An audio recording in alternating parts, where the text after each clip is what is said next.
Hello guys, and today I'm going to show you how to reball the PMIC, which is called power IC.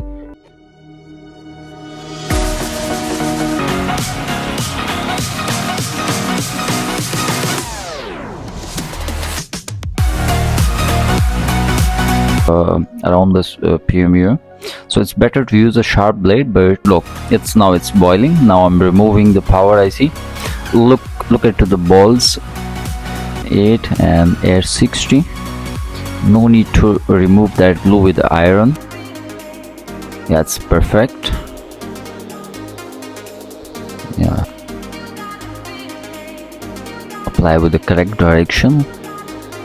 That's correct.